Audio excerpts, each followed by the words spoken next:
Hallelujah, hallelujah, hallelujah.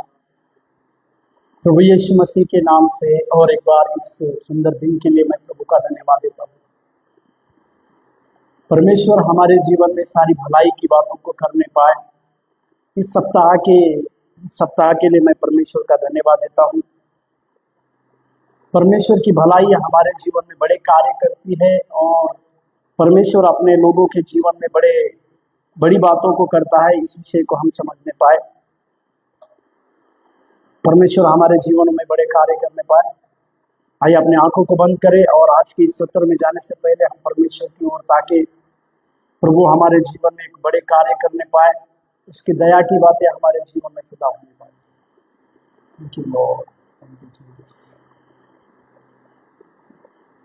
बहुत ही ऊंचे सिंहासन पर विराजमान होकर रहने वाला, बहुत ही ऊंचे सिंहासन पर विराजमान होकर रहने वाला, सेनाओं का यहोवा को मैं अपनी आंखों से देखना है। सेनाओं का यहोवा को मैं अपनी आंखों से देखना है। सेनाओं का यहोवा पवित्र, सेनाओं का यहोवा पवित्र, पवित्र पवित्र है। तू पवित्र पवित्र है। यीशु पवित्र पवित्र है। प्रभु पवित्र पवित्र है।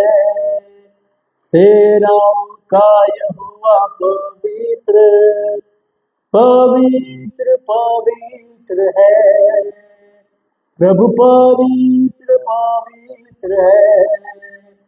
यीशु पवित्र पवित्र है। सचमुच में परमेश्वर तेरी पवित्रता हमारे जीवन में चली आने पाए, तेरी सामर्थ्य बातें हमारे जीवन में चले आने पाए। प्रभु जी, तो जो कार्य हमारे जीवन में करना चाहते हैं प्रभु, उस कार्य को करने के लिए प्रभु जी हमें एक नए अनुग्रह को दीजिए। हमें एक नए कार्य को करने के लिए प्रभु जी तेरी पर्याप्त बातें हमारे साथ होने दीजिए। प्रभु जी होने दीजिए। परमेश्वर आपके पवित्र नाम को, महिमा की बातें और आपके पवित्र सामर्थ्य नाम को प्रभु जी, आपके सामर्थ्य नाम की बातें होने के लिए आप सहायता कीजिए करके हम प्रार्थना करते हैं। स्वर्गीय परमेश्वर प्रभु जी धन्यवाद देते हैं, धन्यवाद देते हैं, धन्यवाद देते हैं। ओ धन्यवाद देते प्रभु जी, धन्यवाद देते प्रभु जी। खोया हुआ सिक्का जैसे छिपा हुआ था अंधेरों में, खोया हुआ सिक्का जैसे छिपा हुआ था अंधेरों में, ढूंढने आया गले लगाया हटा दिया अकेलापन, ढूंढने आया गोद में ले लिया हटा दिया अकेलापन। आराधना हो,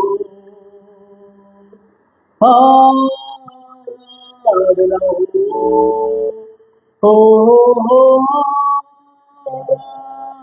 आराधना हो, आराधना हो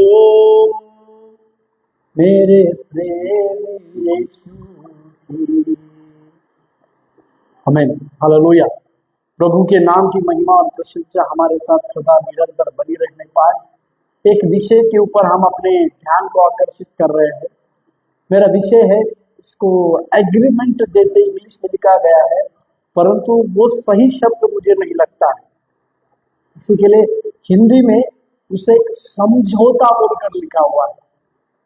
इस समझौता की बातों को मैं एक पाप की तरह समझता हूं। समझौता मतलब उसके अलग अलग भाषाओं में उसके अलग अलग अनुवाद को अगर आप देख नहीं पाए तो उस अलग अनुवाद में से एक बात हमें पता चलती है, और वो है समझौता करना। मतलब अपने जीवन में समझौता करना मतलब वो एक पाप की तरह है। या मैं इस प्रकार से कहूं, आप यदि आपके आत्मिक जीवन के स्तर को समझौते के साथ अगर जी रहे, आप अपने पारिवारिक जीवन को, अपनी सेवकाई के जीवन को अगर आप एक समझौते के साथ जी रहे हैं, तो इस बात को आप समझ नहीं पाए कि आप एक पाप की तरह हो रहे। क्योंकि याकूब की पत्री में देखिएगा, एक वचन को मैं आपको दिखा रहा हूं, याकूब की पत्री खोलिएगा, वहां पर याकूब इसी बात को सरलता से कहते हैं। याकूब की पत्री याकूब इस बात को कहते हुए हम देखते हैं, याकूब की पत्री उसके 4 अध्याय और 17वें वाक्य को जरा देखिए। याकूब 4:17 इसमें लिखा हुआ है, इसीलिए जो कोई भलाई करना जानता है और नहीं करता, उसके लिए यह पाप। मेरे प्यारो, अगर हम भलाई की बातों को अच्छी तरह से जानते हैं, कौन सी बातें भलाई की है, कौन सी बातें करने से हमारे जीवन में भलाई की बातें होती है, ये सब बातों को जानने के बावजूद भी अगर हम भलाई की बातों को नहीं करते हैं, तो हमें एक बात को समझने की आवश्यकता है, और वो बात यह है कि हम उस पाप की तरह है, या हम वो पाप को कर रहे हैं। इसी के लिए इस समझौता, इस शब्द के द्वारा या समझौते की इस बातों के द्वारा हम कुछ आज के इस शाम के समय में कुछ बातों को हम देखेंगे कि ये समझौता जो है हमें पाप में किस प्रकार से डालता है। एक सबसे बड़े पहले उदाहरण को मैं आपको देना चाहता हूं, अब्राहम और लूत की बातों को देखिएगा। अब्राहम जिसको परमेश्वर ने अपने सेवकाई के लिए बुलाया, परमेश्वर ने उसको अपना नाम देकर सेवकाई के लिए बुलाया, परंतु लूत को उस सेवकाई के लिए नहीं बुलाया था। बातों को समझिएगा। पर लूत इस बात को जानता था कि मेरे अंकल के साथ परमेश्वर है, या मेरे अंकल को परमेश्वर बात करते हैं। इस कारण लूत जो है अब्राहम के साथ उस देश में चला गया बोलकर हम देखते। परंतु अब्राहम जब तक लूत से अलग नहीं हो पाया, तब तक उन दोनों के जीवन में एक कई प्रकार के संघर्ष की बातों को हम देखते हैं। प्रभु के नाम की महिमा और प्रशंसा होने पाए। और जब इन दोनों के बीच में कुछ बंटवारे की बात हो रही थी, हम जानते हैं कि उनके अब्राहम जब परमेश्वर के काम के लिए विश्वास से समझा, प्रभु ने उसे कई एक प्रकार के आशीषों से नवाजा, कई एक प्रकार के आशीषों को परमेश्वर ने अब्राहम के जीवन में दिए। और उस आशीष देने के बाद अब्राहम ना केवल आशीष को प्राप्त किया, परंतु उसकी बाकी बातें भी बहुत बढ़ गई, क्योंकि अब्राहम के पास कई एक भेड़ बकरियां हो गई और लूत के पास भी कुछ भेड़ बकरियां थी। तो इनके चरवाहों के बीच में एक झगड़ा हुआ, और यही कारण बना अब्राहम को लूत से अलग होने का। मेरे साथ खोलिएगा उत्पत्ति की पत्री 13वें अध्याय को अगर आप खोल के रखिएगा, 13वें अध्याय में इस बातों का वर्णन को हम देखते हैं।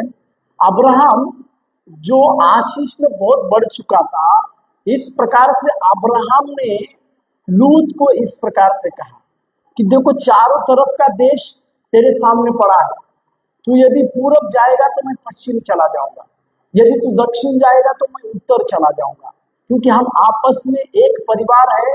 तो इसी के लिए हमारे बीच में झगड़ा ना हो, इसी के लिए इस बातों को देखिएगा। उत्पत्ति की पत्री 13वें अध्याय उसके 9वें वचन से मैं पढ़ रहा हूं। उत्पत्ति की पत्री उसके 13वें अध्याय उसके 9वें वचन से मैं पढ़ रहा हूं। अब्राहम ने कहा, क्या सारा देश तेरे सामने नहीं, इसलिए मुझसे अलग हो जाए। यदि तू बाईं ओर जाए तो मैं दाहिनी ओर जाऊंगा, और यदि तू दाहिनी ओर जाए तो मैं बाईं ओर जाऊंगा। 10वां वाक्य, तब लूत ने आंख उठाकर यरदन नदी के पास वाली सारी तराई को देखा कि वह सब सींची हुई है। जब तक यहोवा ने सदोम और अमोरा को नष्ट न किया था, तब तक सोअर के मार्ग तक तराई यहोवा की वाटिका और मिस्र के देश के समान थी। यहां पर देखिएगा, अभी लूत जो है अच्छी खासी सींची हुई जमीन को देखता है और सदोम को जाने के लिए निकलता है। मेरे प्यारो, यहाँ पर एक बात को मैं कहना चाह रहा हूं, यदि आप आपके जीवन के लिए आरामदायक बातों को खोजते हैं, तो आरामदायक बातें जो है आपके लिए एक पाप के समान बनती है। यीशु मसीह ने भी कहा कि मनुष्य के पुत्र को सर धरने के लिए जगह नहीं है बोलकर। इसके लिए मेरे प्यारो, सेवकाई में जब हम कभी आते हैं या सेवकाई की बातों को जब हम कभी करते हैं, तो हम इस बात के ऊपर अवश्य ध्यान देने की जरूरी है कि हम किस प्रकार की आरामदायक बातों को खोज रहे हैं। क्या ये आरामदायक बातें हमारे भविष्य के लिए या हमारे पूरे परिवार को नष्ट करने के लिए पर्याप्त हो सकती है क्या? इस बातों को एक कुटुंब का प्रमुख होने के चलते हमें कई बार सोच विचार करके इसके लिए काम करने की आवश्यकता है। तो यहाँ पर देखिएगा,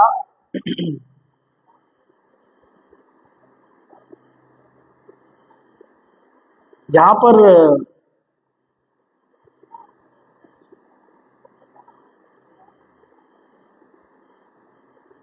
और उसी तरह से हम इस बात को देखते हैं कि इस बातों में हम इस बात को समझे कि सदोम गोमोरा में जाने का निर्णय जो है लूत का था।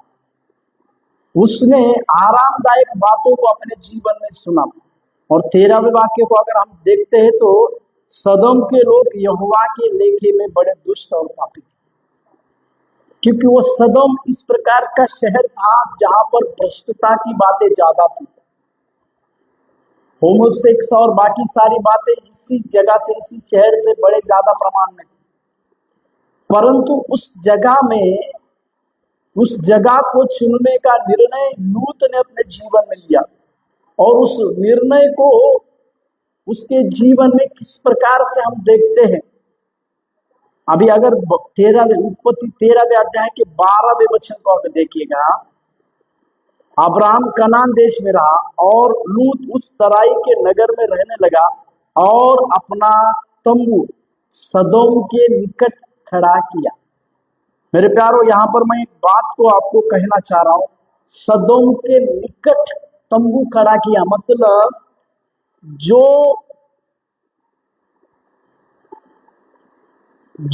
जगह वहां पर सदोम लोगों को रहने के लिए जगह नहीं थी, वो अच्छी जगह लोगों के लिए नहीं थी, उसी जगह पर लूत जो है अपना तंबू सदोम के निकट खड़ा किया बोलकर देखते, उसमें निकट खड़ा किया बोलकर हम देखते हैं। परंतु आगे की ओर अगर हम देखेंगे, उसके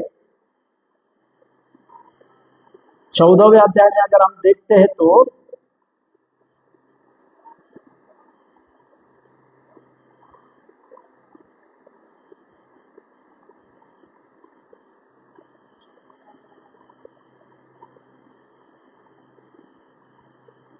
चौदहवें अध्याय के वहां पर हम देखते हैं कि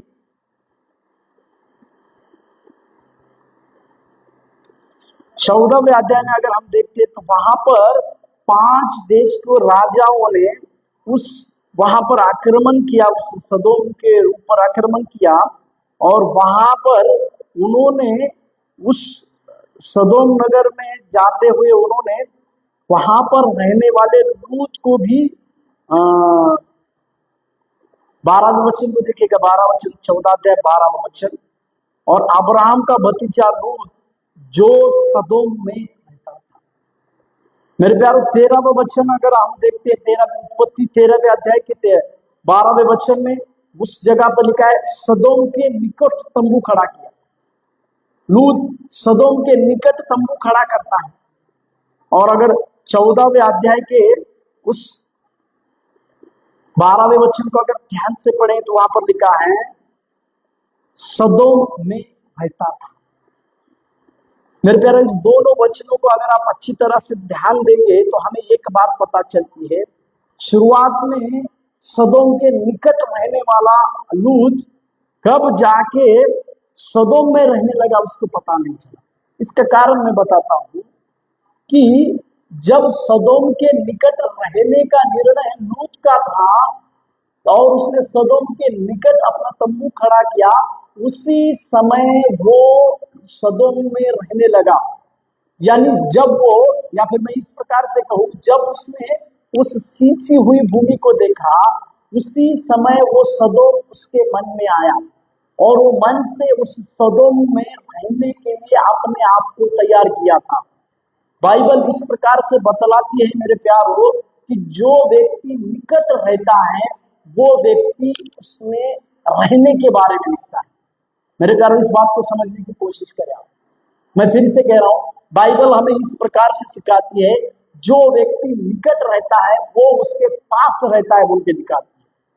इसी के लिए कैन और हाबिल की कहानी को अगर हम देखते हैं तो वहां पर लिखा हुआ है, परमेश्वर ने उसको कहा कि बाप तेरे द्वार पर खड़ा है। इसका मतलब परमेश्वर उसको जानते थे कि उसने जो बातें की है अपने भाई के लिए, भाई का खून कर कर जो बातें उसने किया, इसी के लिए परमेश्वर उसको द्वार पर।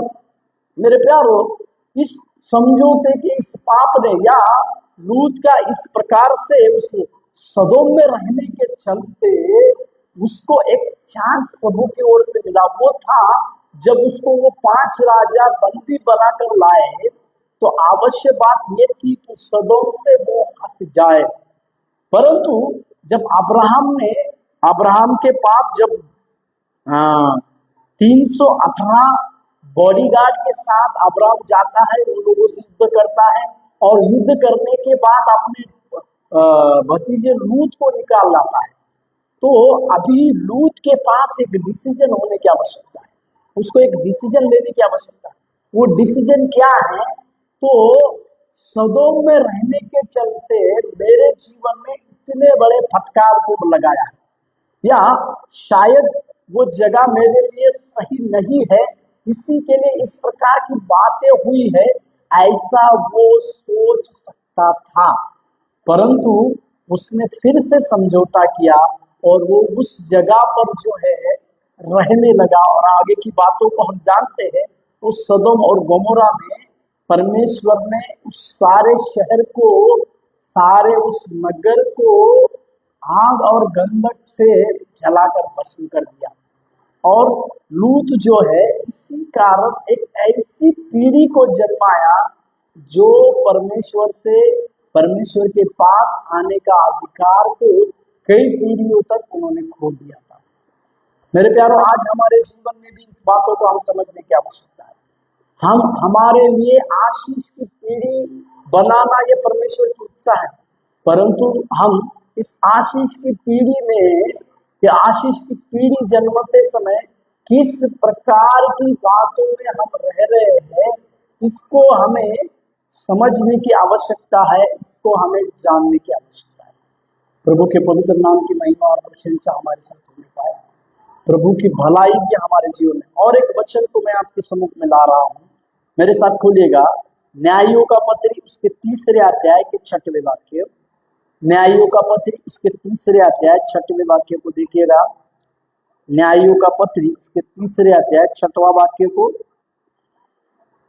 न्यायों का पत्री 3 अध्याय और 6वां वाक्य।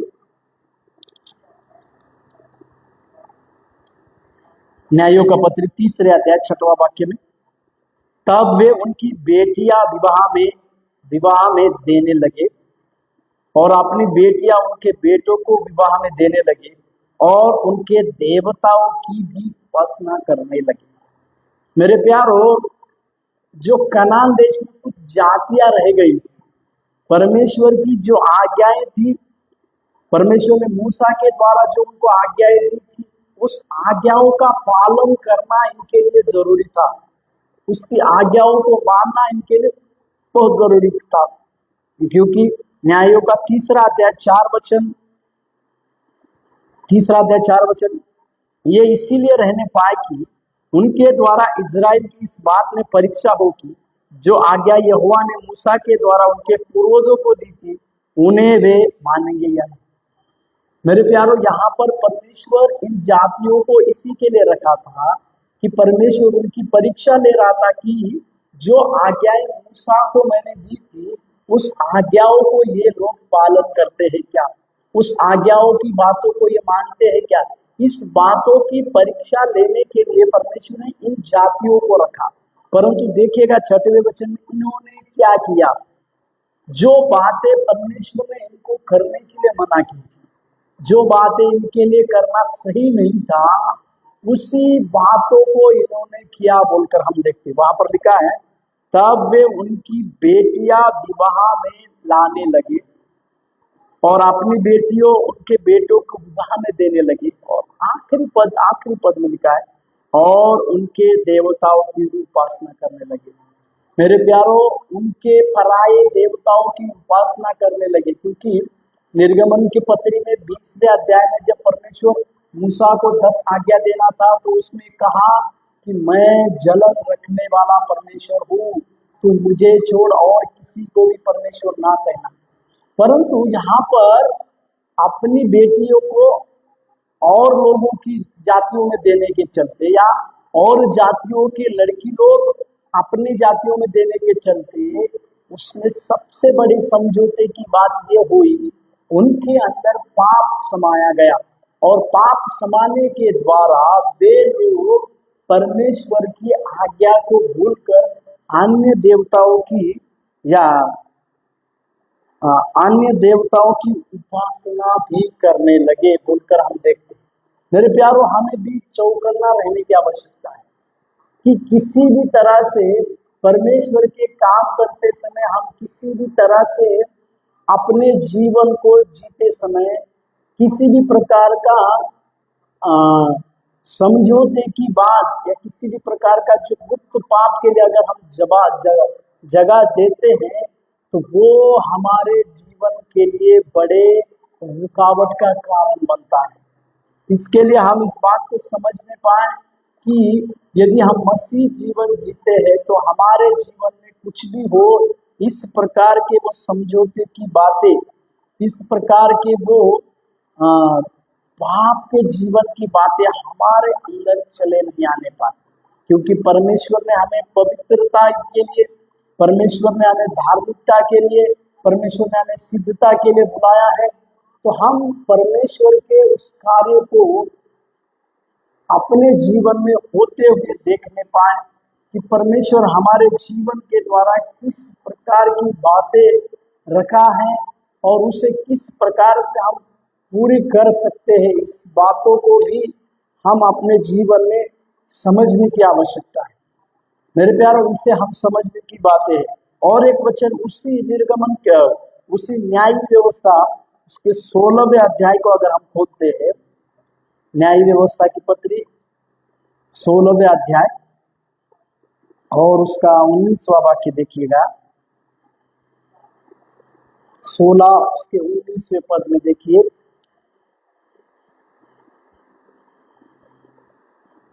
सिमसोन के बारे में हम इस बात को देखते हैं। सिमसोन के बारे में वहां पर लिखा हुआ है 16वां अध्याय 19वें वाक्य को देखिए। तब उसने उसको अपने घुटनों पर सुला रखा और एक मनुष्य बुलवा कर उसके सिर की सातों लटे मुंडवा डाली और वह उसको दबाने लगी और वह निर्बल हो गया। मेरे प्यारों, परमेश्वर की योजना को प्राप्त किया हुआ एक सबसे बड़ा नाजीर की बातों को हम देखते हैं। वो नाजीर जिसके जन्म के पूर्व ही परमेश्वर ने इस प्रकार की मनों को एक भविष्यवाणी के रूप में कहा गया था कि ये नाजीर कहलाएगा बोलकर। उस नाजीर की कहानी को हम देखते हैं जिसके बाल में परमेश्वर ने बहुत सारा बल को दिया था और वो किसी भी प्रकार की उसके ऊपर परमेश्वर की जब आत्मा चली आती थी तो परमेश्वर के लिए वो बड़े से बड़े कार्य करने वाला बनता था। उसमें वचन में लिखा हुआ है, सिमसोन के ऊपर आत्मा बल के द्वारा उतरता था, और वो उतरने के चलते वो इतने बड़े बड़े कार्यों को करते थे कि वो उसकी गिनती नहीं हो सकती। परंतु जहां पर देखिएगा, उसने अपने जीवन में किस प्रकार से एक स्त्री के पास अपने जीवन की उस भेद की बातों को खोल दिया। उसने अपना जो रहस्य था, अपनी ताकत का रहस्य जो है उस स्त्री को बताया, और इस स्त्री ने चंद पैसों के लिए उसे किस प्रकार से खरीदा। देखिएगा, उस स्त्री ने उसको अपने घुटनों पर सुला रखा और एक मनुष्य को बुलवाकर उसके सिर की सातों लटें मुंडवा डाली और उसको दबाने लगी। वो निर्बल। मेरे प्यारो, एक प्रकार की आत्मिक नींद में जैसे कि सिमसोन हो गया था। वो स्त्री ने उसे अपने गोद में सुलाने के बाद वो इस प्रकार से सो गया, उसे कुछ भी नहीं समझ पाया। और यहाँ तक कि एक व्यक्ति बुलवा लिया गया है और उस व्यक्ति ने उसकी सारी बालों को मुंडवा दिया, तब तक भी सिमसोन को होश नहीं रहा। पर जब उसे होश आया तब उसके अंदर का बल पूरी रीति से चला गया था। मेरे प्यारो, ये हमारे आत्मिक जीवन की कहानी बनने पाए। ये कहानी हमारे आत्मिक जीवन की बातों को दिखाती है। हम आत्मिक जीवन की बहुत बड़ी बातों को जब करते हैं तो क्या हमारे आत्मिक बल को शत्रु को दिखाकर, यदि हम अपने आत्मिक बल को किसी शत्रु को दिखाएंगे तो हमारे जीवन की सारी बातें खत्म हो जाएंगी। हमारे जीवन की उस सारी बातों को खत्म करने के लिए शत्रु कई एक तरीकाओं को अपनाता है, कई एक बातों को अपनाते हैं, जिसके चलते हमें हमारे आत्मिक जीवन में बड़े हार का सामना करना पड़ता है। वचन में 19वें वचन में लिखा हुआ है कि वे सिमसोन ना केवल निर्बल हुआ, परंतु नीचे के वचनों में लिखा है पेलिस्तियों ने उसकी आंखें फोड़ दी। मेरे प्यारो, आज हम इस बातों को समझने पाए, हम इस बात को जानने पाए कि क्या हम परमेश्वर के लिए किसी प्रकार के समझौता कर रहे हैं क्या। अगर हम किसी बात के लिए समझौता कर रहे हैं तो हम उस पाप में शामिल हो रहे हैं, या हम उस पाप के भागीदारी बन रहे हैं। इसी के लिए अपने जीवन की बातों को हमें जांचने की आवश्यकता है। हमें किस प्रकार से हम आत्मिक जीवन में आगे बढ़ रहे हैं, इस बातों को भी हमें लगातार समझने की आवश्यकता है, क्योंकि परमेश्वर हमसे जो बातों को चाहते हैं वे बातों को परमेश्वर पूरा करने की ताकत रखते हैं, और उस बात को पूरा करने के लिए परमेश्वर ने हमें इस कदर बुलाया है, और उसके कार्य को प्रकट करने के लिए ही परमेश्वर हमारे जीवन को पकड़ा है। और एक वचन देखिएगा, पहला सामुएल का पत्री उसके 8वें अध्याय के 5वें वचन की ओर देखिएगा। पहला सामुएल की पत्री उसके 8वें अध्याय, पहला सामुएल की पत्री उसके 8वें अध्याय और उसका 5वां वचन को देखिएगा। पहला सामुएल की पत्री उसके 8वें अध्याय। इस कहानी को भी हम जानते हैं। इज़राइल का सबसे पहला राजा जो है वो शाऊल था, और शाऊल न्याय भी करता था और नबूवत की बातों को भी करता था। इसके लिए उसकी सारी बातें अच्छाई से चल रही थी, परंतु लोगों ने जैसे ही वो बुरा हो गया अपने लिए नए राजा की बात को मांगा।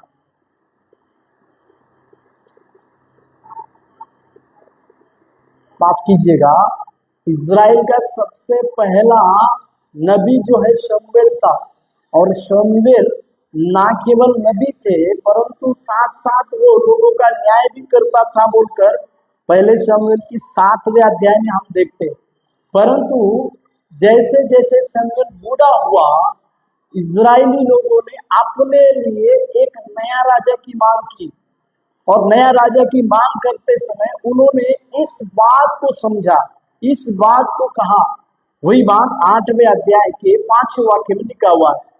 पहला शमूएल 8वें अध्याय के 5वें वाक्य में उससे कहने लगे, मतलब सारे इजरायली वृद्ध रामा शहर में इकट्ठा होकर शमूएल को इस प्रकार से कहने लगे, सुन, तू तो बूढ़ा हो गया है और तेरे पुत्र तेरी राह पर नहीं चलते। अब हम पर न्याय करने के लिए सब जातियों की रीति के अनुसार हमारे लिए एक राजा उत्पन्न कर। मेरे प्यारो, जो शमूएल न्याय का काम करता था, भविष्यवक्ता के रूप में उसने बहुत बड़े कामों को किया। उसी शमूएल को रहते समय ये लोग उसका केवल बुढ़ापे का सहारा को देखकर अपने लिए नए राजा की मांग करते हैं। और उसका 6वां वचन इस प्रकार से कहते हैं, परंतु जो बात उन्होंने कही, हम पर न्याय करने के लिए हमारे ऊपर राजा नियुक्त कर, यह बात शमूएल को बुरी लगी।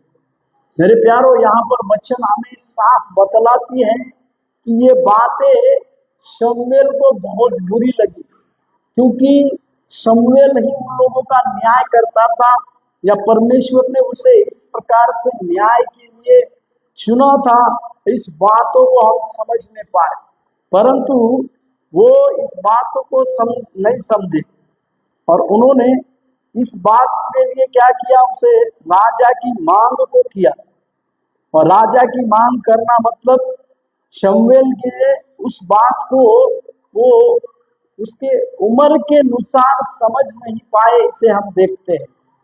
मेरे प्यारो, इस बात को आज हम समझ नहीं पाए कि उन लोगों ने समझौता किया एक राजा मांगकर, और परमेश्वर ने शाऊल नामक राजा तो उनको दिया, परंतु आप जानते हैं ये राजा को शाऊल अपनी राजगद्दी से केवल परमेश्वर की अनाज्ञाकारिता से स्वीकृत किया गया।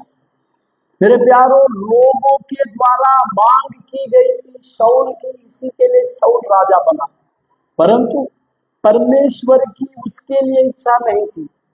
इसी के लिए परमेश्वर की उस बातों को वो समझ नहीं पाया और लोग परमेश्वर ने उसे राजा के लिए अस्वीकृत किया। इसी के लिए मेरे प्यारो, कई बार हमारे भी जीवन में इस बातों को हम समझ नहीं पाए कि कुछ बातें हम लोगों के प्रेशर के द्वारा करते हैं, वो बातें परमेश्वर की ओर से नहीं होती है। और इसी बात को हम देखते हैं कि उन्होंने इस प्रकार से मांग कर अपने लिए राजा बना, राजा की मांग किया शाऊल के लिए, और शाऊल का कार्यकाल को हम जानते हैं, परमेश्वर ने खुद उसको राजा के लिए रिजेक्ट किया। मेरे प्यारो, इस अध्याय में हम बहुत सारी बातों को समझते हैं, बहुत सारी बातों को सीखते हैं, परंतु समझौते के उस बातों को हम समझने की आवश्यकता है। और एक वचनों को एजिकेल के 22वें अध्याय के 30वें वाक्य को निकालिए।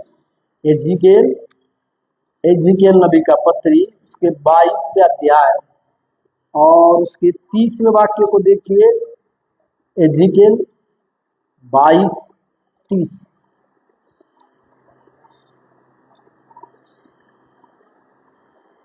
वहां पर एजिकेल 22 अध्याय 30वां वचन, मैंने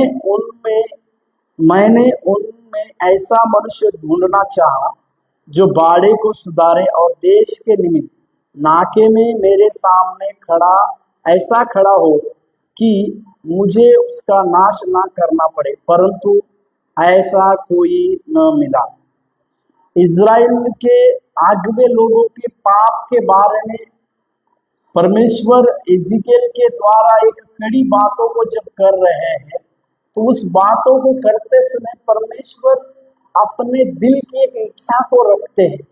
वो इच्छा क्या है कि परमेश्वर चाहते थे कि उनमें से कोई एक ऐसा मनुष्य वो ढूंढे जो बाड़े के निमित्त या नाके में खड़ा होकर परमेश्वर के लिए विनती करे, परमेश्वर के लिए और अपने देश के लिए खड़ा हो, ताकि परमेश्वर उनके द्वारा किसी को नाश ना करे, परंतु बाइबल बतलाती है, परंतु ऐसा मनुष्य नहीं पाया। वो लोग अपनी समझौता का जीवन को जीते हैं, जो लोग अपने जीवन सेवकाई में समझौते की बातों को लाते हैं, उन लोगों का जीवन एक पाप के मिलावटी का जीवन होता है। इसी के लिए मेरे प्यारों, हमें भी इस बातों को समझने की आवश्यकता है कि हम मसीह के लिए किस प्रकार से जीवन जी रहे हैं। हम भी परमेश्वर के लिए किस प्रकार से जीवन लगातार जी रहे हैं, इस बातों को हमें समझने की आवश्यकता आज अपने जीवन में, अपने जीवन को हम समझने पाए, अपने जीवन को हम जानने पाए। प्रभु के भलाई और हमारे साथ। और एक वचन को पढ़ेगा, मीका नबी का पत्री, उसके 3 अध्याय के 8वें वचन। मीका नबी का पत्री को खोलिएगा, मीका नबी का पत्री, मीका नबी का पत्री, उसके 3 अध्याय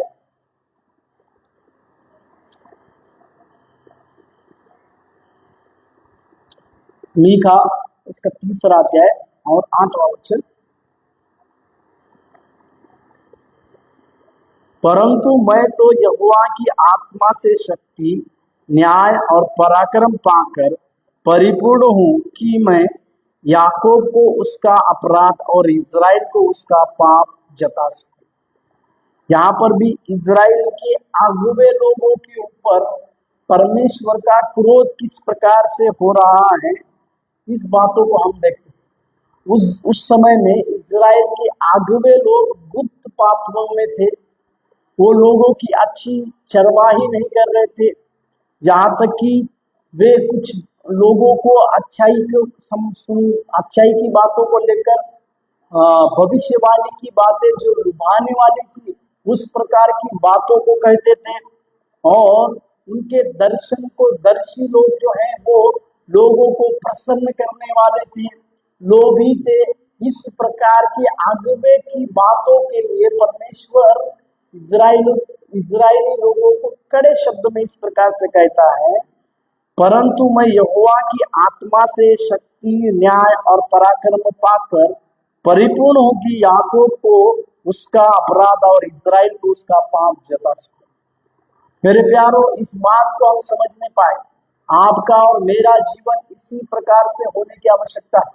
आप और हम ना किसी बात के लिए समझौता करें परमेश्वर के सेवकाई में, हम किसी बात के लिए परमेश्वर की उस बातों के लिए किसी भी प्रकार के समझौता की बातों को ना करें, परंतु आप और मैं यहोवा की आत्मा से शक्ति, न्याय और पराक्रम पाकर याकूब को, मतलब हम परमेश्वर की आत्मा से इस प्रकार से परिपूर्ण हो, उसकी आत्मा की शक्ति से हम इस प्रकार से परिपूर्ण हो, उसके न्याय और पराक्रम की बातें हमें औरों को समझाने के लिए परमेश्वर के द्वारा हमारे ऊपर उस प्रकार के गहरे अभिषेक और अनुग्रह चले आने पाए, ताकि परमेश्वर हमारे द्वारा उसकी बड़ी महिमा की बातों को करने पाए। प्रभु के नाम की महिमा और प्रशंसा हमारे साथ हो। इसी कार्य को हम अपने जीवन में करने के लिए परमेश्वर को सौंपने की आवश्यकता है। जब इसी प्रकार के कार्य हम अपने जीवन में सौंपेंगे, जब इसी प्रकार की बातें हम अपने जीवन में परमेश्वर के द्वारा करने के लिए सौंप देंगे, तो परमेश्वर हमारे जीवन में बड़े से बड़े कार्य करता है। और एक वचन नए नियमों में भी यीशु मसीह ने इस प्रकार की बातों को कहा थे। मेरे साथ खोलेगा मत्ती रचित सुसमाचार, उसके 27वें अध्याय 24वें वचन को देखिएगा। मत्ती रचित सुसमाचार की पत्री, उसके 27वें अध्याय, मत्ती रचित सुसमाचार की पत्री 27वें अध्याय और वचन 24वां मैं पढ़ता हूं आपके लिए। 24वां वचन देखिएगा, मत्ती रचित सुसमाचार की पत्री, उसके 27वें अध्याय 24वें वचन। जब पिलातुस ने देखा कि कुछ बन नहीं पड़ता, परंतु इसके विपरीत हुल्लड़ बढ़ता जाता है, तो उसने पानी लेकर भीड़ के सामने अपने हाथ धोए और कहा, मैं इस धर्मी के लहू से निर्दोष हूं, तुम ही जानो। मेरे प्यारो, यहाँ पर एक बात को हम समझने पाए, जो भीड़ यीशु मसीह को क्रूस पर चढ़ाओ इस प्रकार से मांग कर रही थी, या हमारे लिए बरनबा को, जो डाकू था, जो चोर था, उसे छोड़ो और यीशु मसीह को क्रूस पर चढ़ाओ, इस प्रकार की बातों को करने वाली भीड़ कौन सी थी? मैं यहाँ पर आपको कहना चाहता हूँ, ये वही भीड़ थी जो मत्ती रचित सुसमाचार में 21वें अध्याय में जब यीशु मसीह यरूशलेम में प्रवेश कर रहे थे, तो ये वही भीड़ थी जो होसाना होसाना कर यीशु मसीह का जय घोष करने वाली थी। मेरे प्यारो, यीशु मसीह का विजय की ध्वनि को ललकारने वाली से होसाना होसाना, आने वाले राजा की स्तुति हो, इस प्रकार कहने वाली ही भीड़ अभी उस डाकू बरब्बा को छोड़ दो और धर्मी यीशु को क्रूस पे मांग रही थी। परंतु यहाँ पर पिलातुस ने इस बातों को देखा, क्योंकि पिलातुस के सम्मुख में यीशु मसीह को लाया गया था कि उसके विरोध में उसने कुछ गलती है क्या, इसे जांचने के लिए।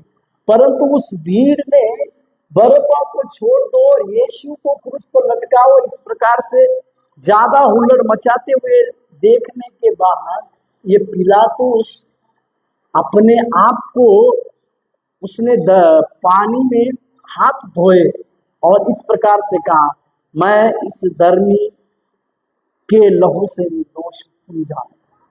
मेरे प्यारो, जो भीड़ 7 दिन पहले यीशु को राजा करके घोषित कर रही थी, हमारा आने वाला राजा की जय हो कह रही थी, परंतु 7 दिन के बाद वे किसी प्रकार के समझौते में आए, किसी प्रकार के उस पाप के उस बंधन के में चले आए और यीशु को क्रूस पर लटकाने की बातों को पिलातुस के सामने जोर जबरदस्ती के साथ कर रहे।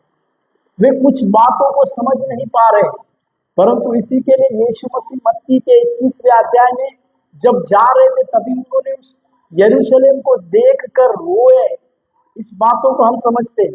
और एक वचन को पढ़िएगा, यूहन्ना के 12वें अध्याय के 43वें वाक्य, यूहन्ना 12वें अध्याय को निकालिएगा, वहां पर भी एक जगह पे कुछ बातों को हम देखते हैं। यूहन्ना रचित सुसमाचार 12वें अध्याय को देखिएगा, यूहन्ना के समाचार उसके 12वें अध्याय को देखिएगा और उसके 43।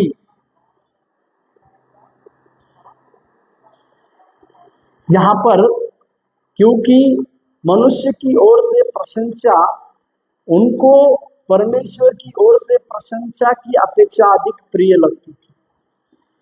यहाँ पर यहूदी लोगों के अविश्वास की सबसे बड़े कारण की बातों को यीशु मसीह कहते हैं।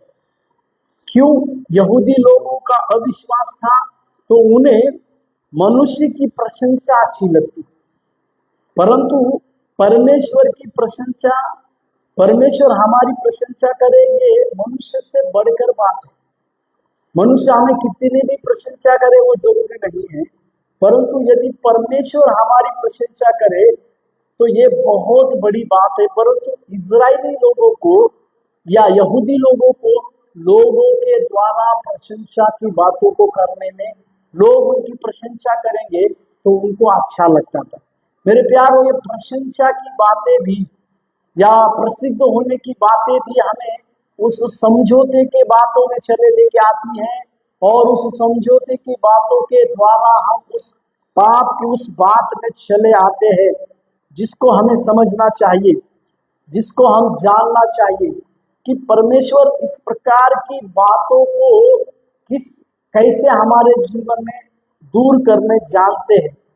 इसके लिए इस बातों को आप और हम समझने पाए, आप और हम जानने पाए कि हमें परमेश्वर से ही प्रशंसा प्राप्त हो, परमेश्वर से ही हमारी बड़ाई हो, परमेश्वर ही हमारे हर कामों का आशीष देने के लिए स्वयं परमेश्वर ही आगे बढ़े। इस बात को हम अपने जीवन में समझने पाए। प्रभु के पवित्र नाम की महिमा और प्रशंसा हमारे साथ होने पाए कि परमेश्वर हमारे जीवन में किस प्रकार की बातों को चाहते हैं, इसको हम अपने जीवन में समझने पाए। और एक वचन को पढ़ेंगे, गलातियों की पत्री उसके दूसरे अध्याय के 12वें वचन को देखिएगा।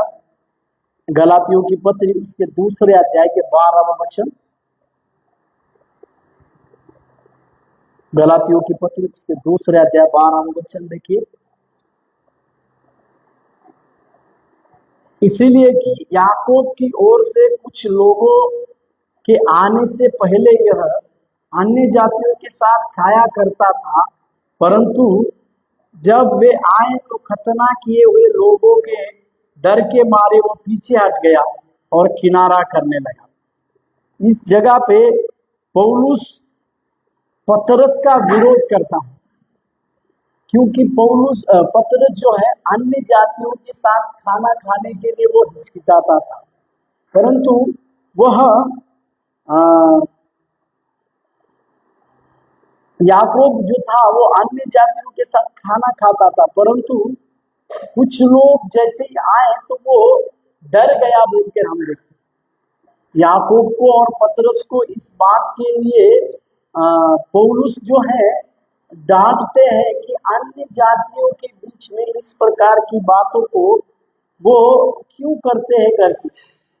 मेरे प्यारों, हम आज इस बात को समझने पाए कि परमेश्वर के द्वारा हम अपने जीवन को जीते समय चाहे कुछ भी क्यों ना हो, परंतु इस समझौते की बातें हमारे जीवन में चली नहीं आने पाए। कुछ भी हो, परमेश्वर के लिए हम कार्य करने वाले बनने पाए, परमेश्वर के लिए हम अपने जीवन काल को जीने पाए। उस एक बात को याद दिलाकर हम प्रार्थना करें। बेबीलोन से बंदी बनाकर लाए हुए दानियल और उसके मित्रों के बारे में हम याद करें, जिनको अपने माँ बाप के घर से बंदी बनाकर लाया। शायद उनके माँ बाप को मार दिया गया, उनके पीछे कोई भी नहीं था, परंतु एक ऐसे शहर में चले आए जहां पर उन्हें बंदी बनाकर लाया गया। वहां पे वो किसी को जानते नहीं है, परंतु उनको वहां पर राजा के पास में कई एक शास्त्र की विद्याओं को सिखाने के लिए मौका मिला, और राजा जो जो भोजन खाते थे उसी भोजन को खाने के लिए ही इन चारों जवानों को कहा गया। परंतु वचन बतलाती है दानियल ने अपने मन में ठान लिया कि उनका भोजन खाकर अपने आप को वो अशुद्ध नहीं कर पाएगा, नहीं करेगा। मेरे प्यारो, इसी को कहते हैं बिना समझौते वाला जीवन।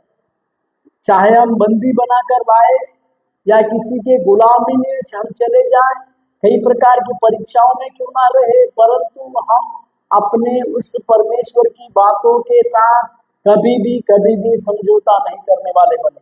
क्योंकि इसी के कारण उस दानियल और उनके लोगों ने समझौता किसी भी प्रकार से नहीं किया। इसी के लिए ना केवल राजा ने उनके पद को ऊंचा किया, परंतु राजा इस बात को समझ पाया कि ये लोग एक बिना समझौते का जीवन को जी रहे हैं। मेरे प्यारो, हम अपने कमिटमेंट लाइफ को अपने जीवन में कभी भी नहीं भूलने पाए। जिस बात के लिए परमेश्वर ने हमें पकड़ा है, जिस बात को पूरा करने के लिए प्रभु यीशु मसीह के साथ हम उस बपतिस्मा के साथ एक वाचा की बातों को बांधे हैं, आप और हम इस बात को समझने पाए कि कुछ भी हो, हम इस प्रकार के समझौते वाले जीवन को नहीं जिएंगे। समझौता करना मतलब पाप की बातों को अपने अंदर लाने के लिए, प्रवेश करने के लिए द्वार को खोलना है।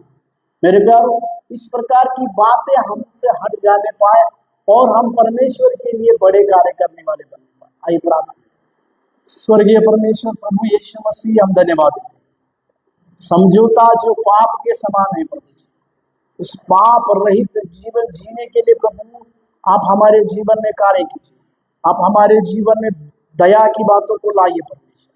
कुछ भी हो परमेश्वर, हम उस समझौते वाले जीवन को ना जीने के लिए हमें सहायता कीजिए और मदद कीजिए करके हम प्रार्थना करते हैं।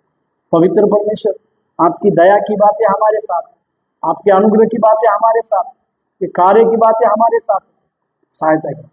यीशु मसीह के नाम से प्रार्थना, आमीन। वो आपको आशीष देने पाए।